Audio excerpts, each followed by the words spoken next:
कल से एक खबर इंटरनेट पे बड़ी तेज़ी से वायरल हो रही है और वो खबर ये है कि गोविंदा और सुनीता आहूजा इनका तलाक हो रहा है।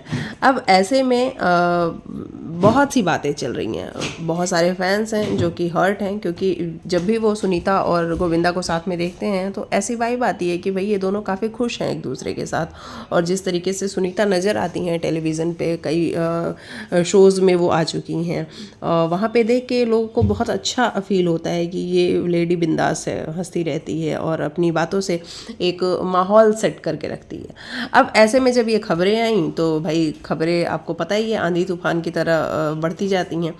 अब चलिए बता देते हैं कि इन सारे मामलों में जो गोविंदा के वकील हैं उनका क्या कहना है, उन्होंने कौन सा खुलासा किया है। गोविंदा से पत्नी सुनीता ने मांगा था तलाक, वकील का खुलासा, 6 महीने पहले बिगड़ी थी बात। बॉलीवुड एक्टर गोविंदा और सुनीता आहूजा की मैरिड लाइफ में खटपट की न्यूज़ ने फैंस को परेशान किया हुआ है। सुनने में आया है कि कपल शादी के 37 साल बाद तलाक लेने वाले हैं। हालांकि परिवार वालों का कहना है कि गोविंदा सुनीता कभी भी अलग नहीं हो सकते। अब इस पूरे मामले पर गोविंदा के वकील और फैमिली फ्रेंड ललित बिंडल का बयान सामने आया है। उन्होंने कपल के रिश्ते का सच बताया है। चलिए सुन लेते हैं आपको कि सच क्या है। इंडिया टुडे संग बातचीत में ललित ने खुलासा किया कि सुनीता ने कुछ गलतफहमियों के चलते 6 महीने पहले तलाक के लिए अर्जी दी थी, लेकिन अब कपल ने आपसी मतभेद को सुलझा लिया है, दोनों साथ में खुश हैं। उन्होंने बताया कि हमने नए साल में नेपाल का दौरा किया था, उन दोनों के बीच में अब सब कुछ ठीक है। एक कपल के बीच ऐसी चीज़ें होती रहती हैं, उनका रिश्ता मजबूत है, वे हमेशा साथ रहेंगे, ऐसा उनका कहना है, जो कि गोविंदा के वकील हैं। ललित बिंडल ने गोविंदा और सुनीता के अलग अलग अपार्टमेंट्स में रहने की खबर पर भी इन खबरों को भी झूठा बतलाया। उन्होंने कहा कि गोविंदा ने सांसद बनने के बाद ऑफिशियल कामों के लिए नया बंगला खरीदा था। ये बंगला उनके फ्लैट के ऑपोजिट है।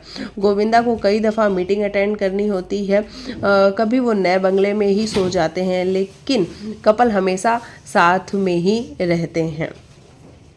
कैसे बिगड़ी बात, ये भी दरअसल जो वकील हैं उन्होंने बताया है। ललित ने बताया कि पॉडकास्ट और पब्लिक अपीयरेंस में सुनीता के आधे अधूरे बयान की वजह से इन सारी बातों को बढ़ावा मिला है। उन्होंने कहा कि लोगों ने अपनी सुविधा के हिसाब से बातों को उठाकर कपल के खिलाफ यूज़ किया है। जैसे वो कहती हैं मुझे गोविंदा जैसा पति नहीं चाहिए, फिर वो कहती हैं मुझे गोविंदा जैसा बेटा चाहिए। जब वो कहती हैं गोविंदा अपने वैलेंटाइन के साथ हैं, तो सुनीता के बोलने का मतलब था कि गोविंदा अपने काम में बिजी हैं, लेकिन लोग कपल के बारे में नेगेटिव बोल रहे हैं, जबकि वो साथ हैं। मैं भरोसा दिला सकता हूं कि वो हमेशा साथ रहेंगे। गोविंदा और सुनीता का कोई तलाक नहीं होने वाला है। और जब ये बातें वो कहते हैं तो बहुत सारी चीज़ें क्लियर हो जाती हैं। और देखो फैंस को क्या चाहिए भाई, फैंस किसी को भी देख के अगर वो खुश है अपनी लाइफ में तो वो भी खुश ही होते हैं। तो अगर इनके बीच में सब कुछ बढ़िया है तो लोग आई थिंक खुश ही होंगे। चलिए आप लिखिएगा आपको क्या है कहना।